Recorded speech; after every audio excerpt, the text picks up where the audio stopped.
जब जीव को मनुष्य शरीर में जन्म लेना होता है तो प्रकृति में वर्षा के साथ आता है,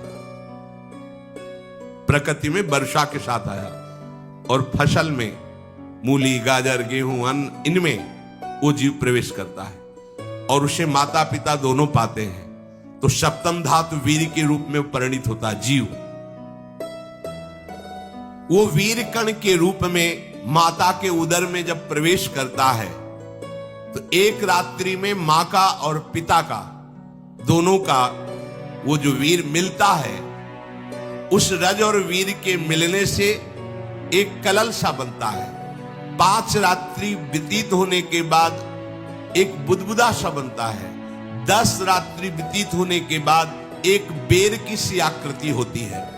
फिर उसके बाद उसमें धीरे धीरे मांसपेशियां बढ़ने लगती हैं। 1 महीने में उसके सिर निकल आता है।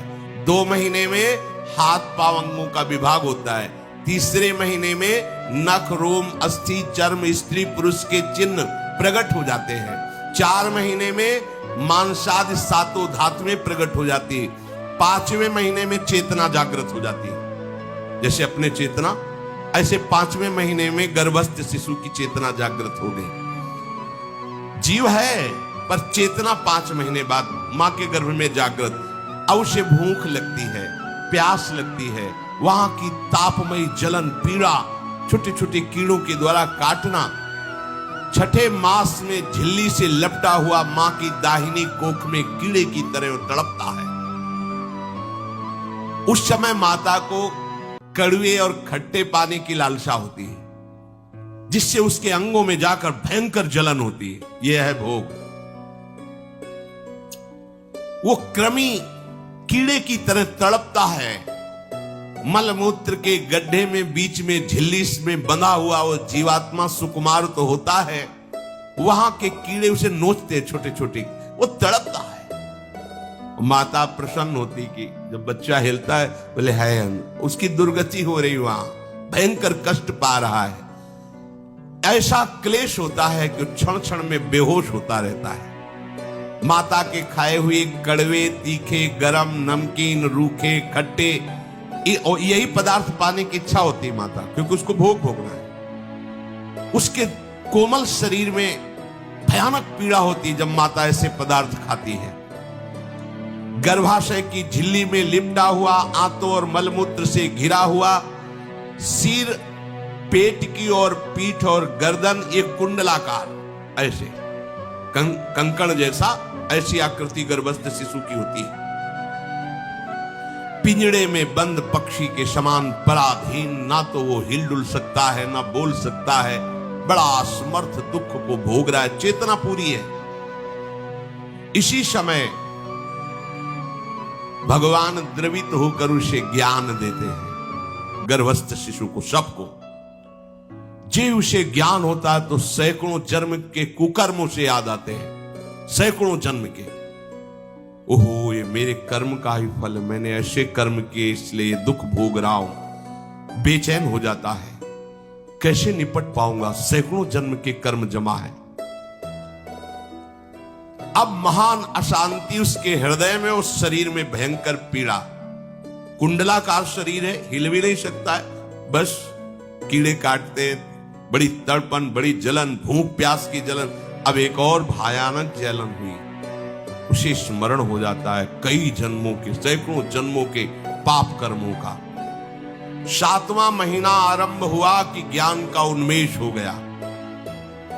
अब प्रसूति वायु उसे चला रही है, तड़पता है वो। सप्त धातु में स्थूल शरीर से बंधा हुआ वो जीव भयभीत होकर के पुकारता है, अगर कोई भगवान है तो एक बार मुझे यहां से निकाल दे। वो विनय करता है भगवान से, कोई अगर भगवान है जिसने मुझे इस बंधन में डाला है, एक बार निकाल दे, यहां से जाके केवल भजन करूंगा। जीव कहता, जंतुरुवाच तस्योपशन्नमवितुम जगदिच्छयात् नाना तनोर्भुवि चलच्चरणारविंदम सोहम ब्रजामि शरणम रकुतो भयम में येने दृशी गतिरदर्श सतोनुरूपा। हे प्रभु, मैं बड़ा अधम हूं। ये ज्ञान भगवान की तरफ से गर्भस्थ शिशु को होता है। देखो, स्वयं वो इतना कष्ट पा रहा है, फिर जब आप गर्भ हत्या करते हैं तो आपका पाप कितना बड़ा होगा, सोचो। सब माताओं से विनय है, संयम से रहो, सावधान रहो। ये हत्या ऐसी नहीं कि तुम्हारे दान पुण्य से क्षमा हो जाएगी। ये जो भ्रूण हत्या है, गर्भ हत्या है, बहुत बड़ा पाप है। आप लोग अज्ञान के कारण इसको ध्यान नहीं देते, इसे खिलवाड़ समझते हो। कितना ज्ञान है। बेटी ही मां है, बेटी ही बहन है, बेटी ही पत्नी बनती है, बेटी ही किसी के जीवन को धारण करने वाली बनती है। और आपने गर्भ में देख लिया बेटी है, तुम स्वयं मां होकर उसका साथ दे रहे हो, उसका नष्ट करने के लिए। हमारी तो बात ही समझ में नहीं आती, क्या बुद्धि भ्रष्ट हो गई। अगर पुरुष का इतना महत्व है तो बेटियां ना हो तो तुम्हारी कौन सी गति होगी, सोचो जरा। जीना मुश्किल हो जाएगा तुम्हारा। तुम पुरुष किस काम के रह जाओगे। तुम्हारा अर्धांग काट दिया जाए तो तुम कैसे होगे। स्त्री स्वरूप अर्धांग है। जिस घर में मां बहन नहीं है, स्त्री स्वरूप नहीं, स्मशान जैसा वो होता है। ध्यान दीजिए, ये बहुत बड़ी गलती है जो अपनी बेटियों की हत्या करते हैं।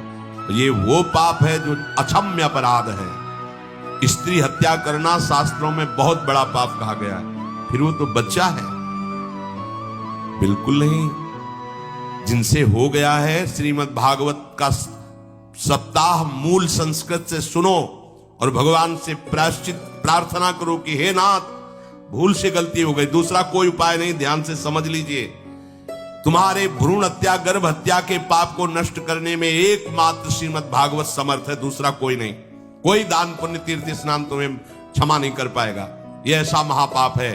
अगर हृदय में जलन करके और मूल संस्कृत के द्वारा पूरी 7 दिन में भागवत श्रवण की जाए नियम से, तो भागवत समर्थ है, इस हत्या के पाप से भी आपको मुक्त कर देगी। जिनके ऐसे हत्या हो गई हो, करवा लो, नहीं तो बुद्धि आगे भ्रष्ट करके तुम्हें हरि गुरु से विमुख कर देगा।